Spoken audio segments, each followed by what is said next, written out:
Maraming salamat sa ating pong City Accountant. Jonathan, thank you. At 10 ng iyong mga kasamahan. Anong tawag? Pagtatasa? Gusto ko nga ipatasa yun eh. Dali ko sana kay Tambunting.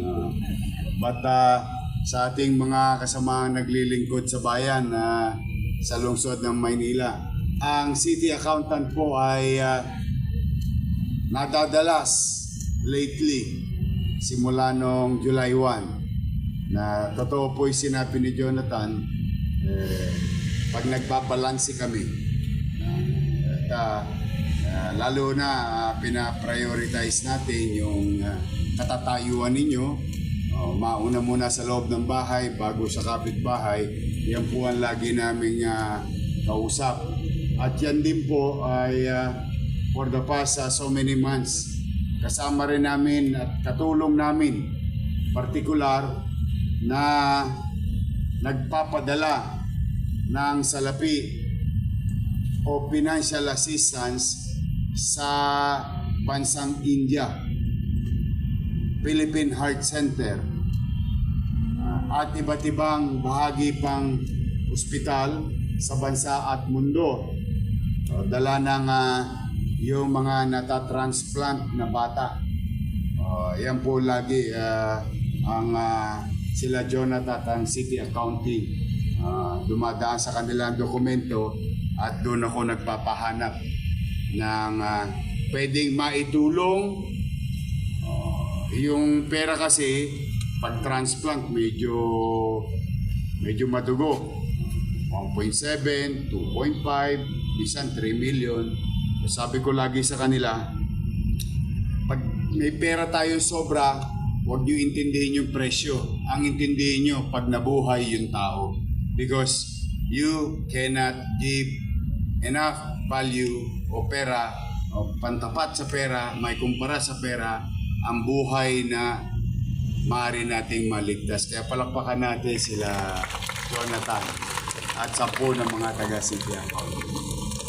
Maraming salamat sa inyo at marami po tayong bisita ngayon at maganda naman ng weather.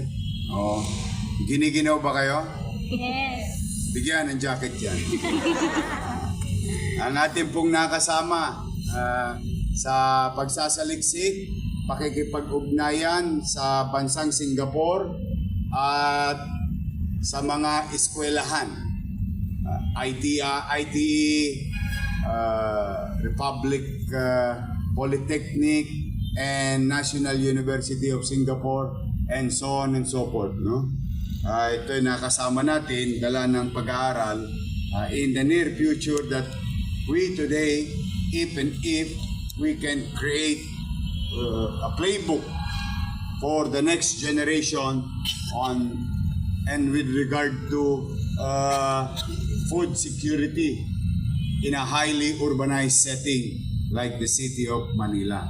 Because as you all know, a lot of country was driven to address such problem because of the pandemic. Marami ngayon, nung mga panahon na yun, halted yung food supply sa mundo. But other countries and individuals are already doing. And in fact, the 2050 goal of Singapore is to raise it by 200% of their food production, sapagkat 90% ng kanilang produkto o kinakain araw-araw is or are imported. Only 10% that they produce within their country. And that's very dangerous. They felt it during the pandemic. So that's why the urban farming and food security program in a highly urbanized setting like the city of Manila is in-engaged nila. And they are hoping that they can produce 30% by 2050. Ano na sila kalayo? 2050, di 25 years from now, more or less. they're doing it for the next generation. So, on top of that, the open green space in the city of Manila. We've been creating, reclaiming, building more greeneries for more fresh air sa ating lungsod again and again for the next generation. It may not be on our time, at least maramdaman natin ng kaunti, but your children, your grandson and granddaughters will benefit from it here in the city of Manila. Nandito po ang ating Direktor, Dr. Gerald Glenn Panganiban ng BPI. Huwag po kayo magkamali hindi po bangko yun. Bureau of Plants and Industry. At 10 ng kanyang mga kasama, Paulo Angelo B. Nicomeds, Carl Vincent Gapasin, Eliza Nicole Dotimas, Lolene Eugenio, Clement Preston III, Miss Krista Rancapero, Mr. Aris Apina. Palakpakan natin ang BPI.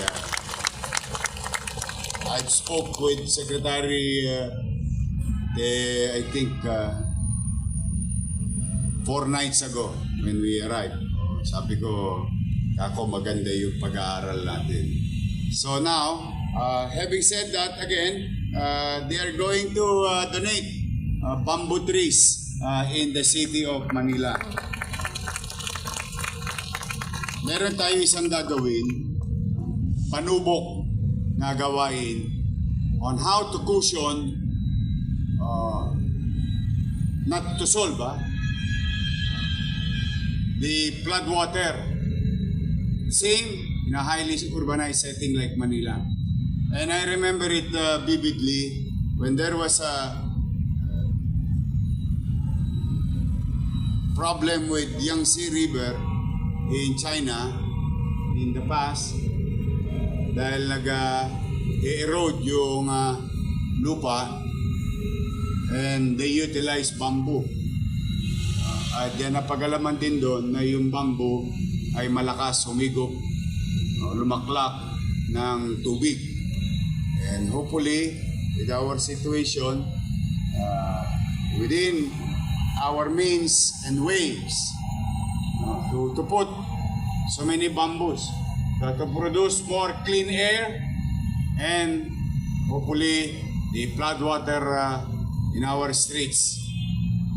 Ulitin ko dito tayo, it will not solve flooding. Flooding will be solved only to flood control. Without it, it cannot be done by any John Does and Mary. That's the only way here in Manila, in the country, and in the world. You have to control the flow of water on a regular daily basis and during the rainy season.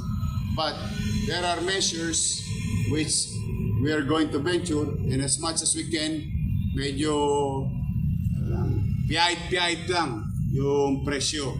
Tapos ngayon may tiway pa ako.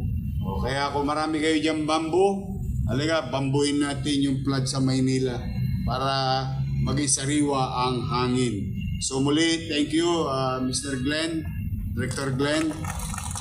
Kapitbahay natin to sa Manila, sa UN.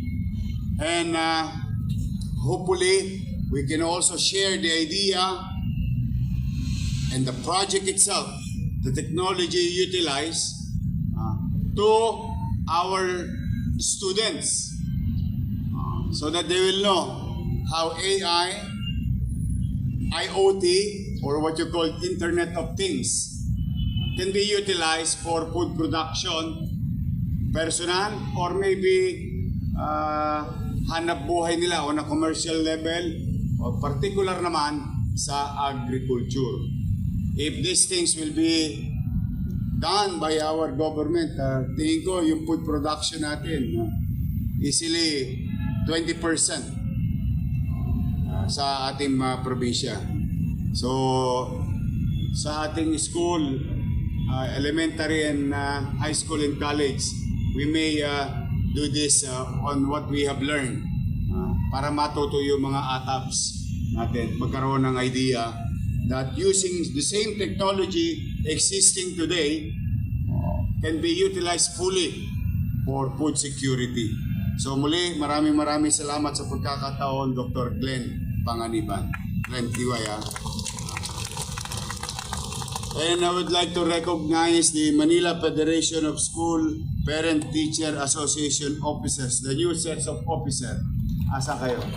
Ayun, sa Wakali. Galaw-galaw. Stroke. Yeah. Andiyan dyan, Alan Jose Bobis, yung bagong presidente, chairperson, Marcel D. Tagasa, Vice President, Sepir Panganiban, ayun, Enaline Ricapranca, and the board members at mga presidente. Hi! Hello! Sanay na sanay sa eskwelahan talaga eh. Ngayon mga bata. Ayan po yung mga magulang, asosasyon. Congratulations to each and every one of you. To the Philippine Bible Society. Nandito ba sila? Ayun.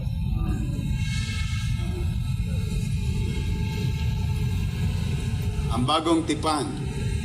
Sila daw po ay voluntarily ay magdo-donate ng at mamimigay ng 600 pieces of New Testament Bible. Wow. Thank you very much. Palakpakan natin na Philippine Bible Society. Sila po ay pinamumunuan ng Manila City Hall Christian Ministries Director Pastor Jed Maderaso. Andiyan ba? Pastor Jed? Ayun. Thank you, pare. Bawasan mo ng konti, baka lumagpas ka sa langit. Thank you sa inyo. Lastly, before we go on with our work, this is something that really touches me, no? Alam mo yun, tayo lahat. Marami tayong marami kayong personal na sakripisyo sa buhay para makapaglingkod sa bayan. Marami yan. Minsan, ang initial dyan, pamilya. Pangalawa, kalusugan. Pangatlo, stress. Ang dami nyo sakripisyo sa buhay. Makapunta lang sa City Hall at makapaglingkod sa bayan. Kanya-kanya tayong level of sacrifices to be of service to our people. Pero ang pinakamahirap na sakripisyo ay isakripisyo mo at ipawalang bahala mo yung buhay mo. Hindi mo alintana ang kaligtasan mo, makapagbigay lang ng hustisya at kapanatagan sa pamayanan at mamamayan. That's why when I saw the video of all other brave men and women, Manila Police District, this is also one for the book. Sabi ko sa kanya, nakita kami nung Sabado, ano naman, pasensya na kayo sa ibang empleyado pag nagpapatrabaho ko kayo ng Sabado. We had a command conference, and I would like to inform and share to each and every one of you here and to the people of Manila and to those who will come in and out of Manila during nighttime and daytime. Our crime rate declined by double digit in 2025 December. At negative 13%. So ulitin ko, no? Kung maalala ninyo, bago magpasko, naglathala ako sa inyo ng impormasyon at datos. Our crime solution rate rose to 9% in the third quarter. While we are solving crimes, naging andap ngayon yung mga tulongges dahil mukhang nakaramdam na sila muli ng gobyerno sa Maynila.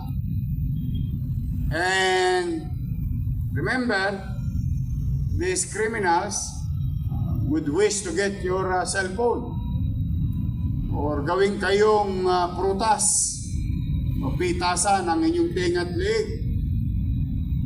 And this longest, because of what is happening, the policy of the city is kunin, papanagutin, at kung kakayanin,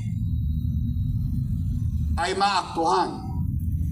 Kasi yun yung pinakamahirap na part, yung maaktuhan.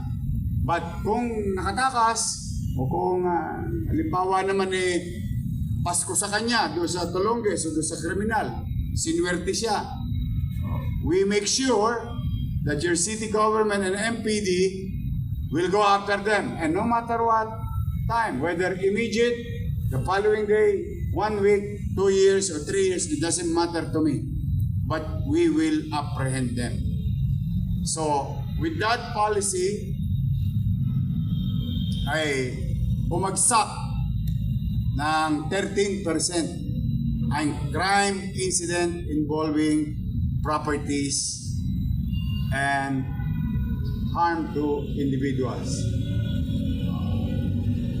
Dahil sa mga katulad nito, tingnan ninyo, madaling araw, peligro de ora, ganito weather, tingnan nyo mga itsura nyo, alas 6 na, ganito weather, parang inaantok kayo. Mano pa kaya, pag peligro de ora, madaling araw, ang sarap matulog, ano? Naka-duty ka, alaw sa man nangyayari. But there was an incident in Tondo, yung dalawang kriminal, siguro may umupa sa kanila, riding in tandem. May pinatay. Narinig ng pulis Maynila yung putukan. He responded. Wala lang. Ang puhunan lang, balbon sa dibdib. Lakas ng loob. Responde siya, hindi naman niya alam kung ilan. At nakipaggabulan at nakipagbatuhan ng tingga sa mga suspect. On his own, mag-isa, madaling araw, peligro de ora, wala siyang inintindi sa sarili niya na baka mamaya, kapapatay pa lang ng biktima, siya naman ang madisgrasya. So it's worth noting, no? Dapat pagpapuri, kilalanin. Kami naman, in our own little way, may pagkilala na kami sa kanya. And after the command conference last Saturday, we recommended him through General Abad for the regional office or director to do something about it. Because this is worth emulating to his fellow policemen and women. Kaya ngayon naman, bilang pasasalamat natin, mapapasana all ka na lang. Na sana all policemen and police women, men and women in uniform of Manila Police District should be like this. Kaya tinawag ko siya dito para bigyan naman ng pagkilala ng kapwa niya lingkod bayan sa Manila City. Halika nga, Police Corporal Gregan. Mas kilala ko siya aga.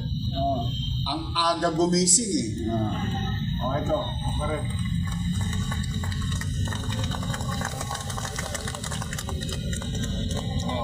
Ito, wala naman tosgas, di ba? Pwede ba palakpakan natin ng pinakamalakas yung palakpak?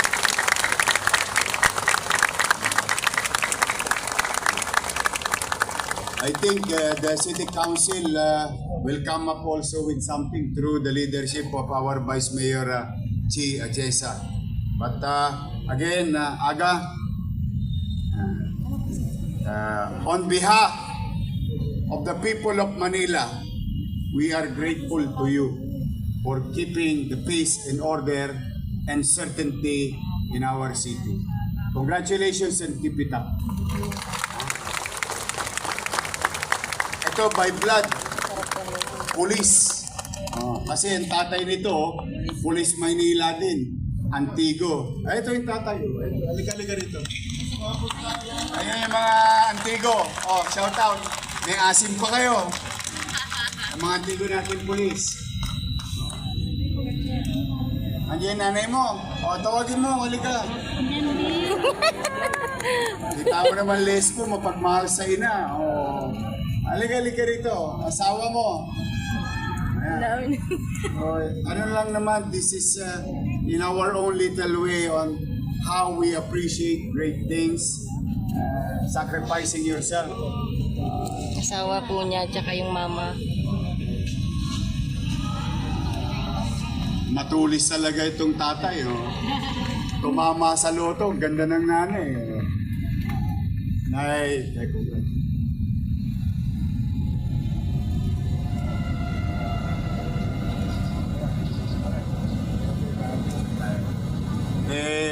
Mangyari ba? Sana nga, magtuloy-tuloy lang. Sa mga kriminal, isa kulataan pa lang, argabyado na sila rito. Ang tangkad. Sa akin, ang isa pang maganda, in line with our policy as your mayor, in as much as I can, I hope they will continue to follow. Ang sabi ko, yes, alagad tayo ng batas, nakapagpatupad tayo, pero wag niyong ilalagay ang batas sa inyong kamay. Hanggat maaari, kalawitin niyo silang lahat ng buhay. Hanggat maaari. At hayaan natin ang husgado ang magpasya kung ang suspect o kriminal ay may sala o wala. Basta ang obligasyon natin is alisin sila sa kalsada. At kung gumawa sila, ay papanagutin. Alam nyo ba yon? Alam nyo, sino ba ang mga taga-Tondo rito? District 1 and 2. Yeah? Taas nga kayo kamay. Yeah, medyo makaka-relate to. Alam nyo, nung araw naman to, nung dekada 80. Bata pa ako nito. Nagpapalmot punching pa ako nito. Kaya ko ito yung nasasabi kasi napapanood na lang namin to bigla. Yung gano'ng sitwasyon, madaling araw, naisahan, plakda. Ang normal nung araw, mababarnisan pa yun eh. Alam niyo yung barnis? Finishing. But you will see a new type of policeman. Restraint. Bire mo yung nilagay sa alanganin ng buhay niya, pero hindi siya nanggigil. Talagang nung napatupad niya na, hinto na siya, arestuin. Inaresto yung mga yon. Kaya lang yung isa, naubos na po yung birthday. He was given plaque of appreciation of the Manila Police District sa Marmol. Andun po yung kanyang birthday. At saka yung isa pang petsa. God bless his soul. I don't want to say he deserved it, but the people, the victim deserves justice. The people of Manila deserves peace or kapanatagan sa buhay. Kaya sa inyo po, muli, ito ang nanay, napalaki ng gusto at maayos ang kanyang anak. Yung tatay, dating lespo rin ng Maynila. Malamang to, naituro yung kabutihang maglingkod sa kapwa. Oh. Tapos aga, mukhang tumama ka sa loto ah. Jumakpat ka sa asawa. Andyan nga rin pala yung ano ko, ex-girlfriend ko. Nasaan na ba yung ex-girlfriend ko? Yari ka. Kala sa gedli-gedli. Ay, muli, siguro, iparamdam natin kay Aga as kapwa public servant ang ating appreciation. Maraming salamat.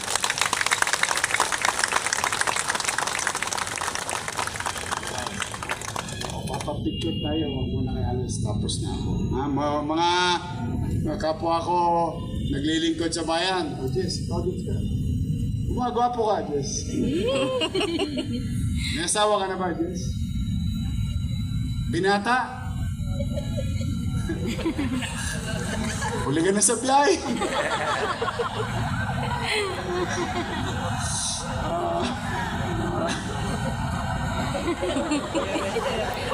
Kinakabahan ako, tuloy siya, katabi kita eh.